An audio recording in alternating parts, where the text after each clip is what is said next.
যদি রাশিয়া ইউক্রেনের সঙ্গে যুদ্ধবিরতিতে রাজি না হয় তাহলে এর ফল খুব খারাপ হবে।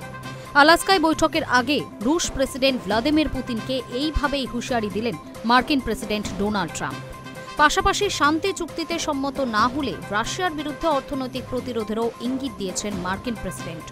বুধবার সাংবাদিকদের সঙ্গে মুখোমুখি হয়ে ট্রাম্প বলেন, প্রথম বৈঠক যদি সফল হয় তাহলে ভালো, যদি না হয় তাহলে আমরা ফের বৈঠক করব। সেখানে ইউক্রেনের প্রেসিডেন্ট ভ্লাদিমির জেলেনস্কিও থাকবেন। যদি রাশিয়া শান্তি চুক্তিতে অস্বীকার করে তাহলে ফল খুব খারাপ হবে। মস্কোর বিরুদ্ধে আমরা কড়া পদক্ষেপ করব। তিনি আরও বলেন, বাইডেন প্রশাসনের ব্যর্থতার জন্য রাশিয়া ইউক্রেন সংঘাত শুরু হয়েছে, কিন্তু আমি বাইডেনের মতো কাজ করি না। সেই সময় আমি প্রেসিডেন্ট থাকলে দুই দেশের মধ্যে যুদ্ধ শুরুই হতো না। ট্রাম্পের সংযোজন, যদি আমরা মানুষের জীবন বাঁচাতে পারি তাহলে এর থেকে ভালো আর কিছুই হতে পারে না।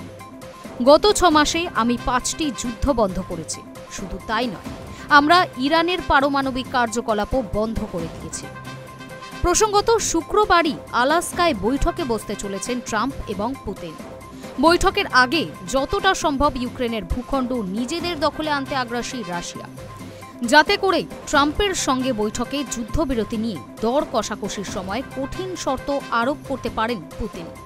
মোদ্দা কথা, মার্কিন প্রেসিডেন্ট যতই ইউক্রেনের সঙ্গে যুদ্ধবিরতি নিয়ে দাদাগিরি করতে আসুন, আলোচনার পুরো রাশটা যেন রাশিয়ার হাতেই থাকে, এমনটাই চাইছেন রুশ প্রেসিডেন্ট।